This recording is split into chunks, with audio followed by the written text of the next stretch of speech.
बहुत समय पहले की ये बात है। एक महान ऋषि बालकों को गुरुकुल में शिक्षा प्रदान कर रहे थे। गुरुकुल में राजकुमार के साथ साधारण परिवार वालों के लड़के भी शिक्षा ग्रहण करने के लिए आते थे। वर्षों से शिक्षा प्राप्त कर रहे इन लड़कों की, इन छात्रों की, इन शिष्यों की शिक्षा आज पूर्ण हो रही थी।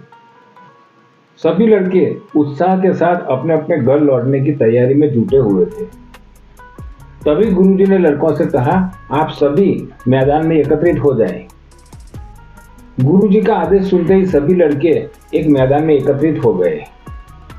गुरुजी बोले, प्रिय शिष्यों, आज तुम्हारा गुरुकुल में शिक्षा का अंतिम दिन है। मैं चाहता हूं कि आप सभी यहां से प्रस्थान करने से पहले एक दौड़ में हिस्सा लें। ये एक बाधा दौड़ होगी। इस दौड़ में सबको कहीं कूदना पड़ेगा, कहीं से पानी से तैर के निकलना पड़ेगा। आखिरी पड़ाव में आप सभी को एक अंधेरी सुरंग से गुजरना पड़ेगा। तो क्या आप सब तैयार हैं? सभी लड़कों ने कहा, हाँ हाँ गुरुजी, हम सब तैयार हैं। दौड़ शुरू हो गई। सभी लोग तेजी से भागने लगे।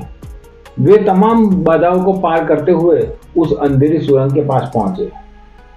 सुरंग में बहुत अंधेरा था और जगह जगह पर नुकीले पत्थर पड़े थे, जिसके चुभने पर पांव में असहनीय पीड़ा का अनुभव हो रहा था।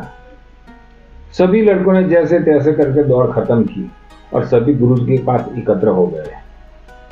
गुरुजी ने शिष्यों से कहा, शिष्यों, मैं देख रहा हूं कुछ लड़कों ने बहुत जल्दी ये दौड़ खत्म की और कुछ लोगों ने अधिक समय लिया। ऐसा क्यों हुआ? यह सुनकर एक शिष्य बोला, गुरुजी, हम सभी साथ साथ ही दौड़ रहे थे, परंतु सुरंग में पहुंचते ही स्थिति बदल गई। सभी लड़कों एक दूसरे से धक्का देकर आगे बढ़ने में लगे थे। तो कोई संभल कर आगे बढ़ रहा था और कुछ लड़के ऐसे भी थे जो पांव में चुभ रहे पत्थरों को उठा उठाकर अपनी जेब में रख रहे थे, ताकि बाद में आने वाले लड़कों को ये पीड़ा सहनी न पड़े। इसीलिए सबने अलग अलग समय में दौड़ पूर्ण की। गुरुजी ने कहा, कोई बात नहीं, वो लड़के आगे आए और मुझे वो पत्थर दिखाए। गुरुजी का आदेश सुनते ही कुछ लड़के आगे आए और जेब से पत्थर निकालने लगे। पर ये क्या? जिन्हें वो पत्थर समझ रहे थे, दरअसल में वो अमूल्य हीरे थे। सभी लड़के आश्चर्य में पड़ गए और गुरुजी के सामने देखने लगे।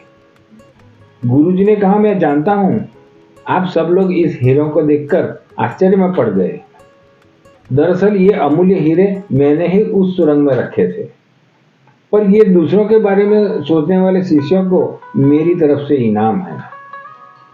दोस्तों, ये एक दौड़ जीवन की भागदौड़ दर्शाती है, जहां हर कोई आदमी कुछ न कुछ पाने के लिए भागता ही रहता है।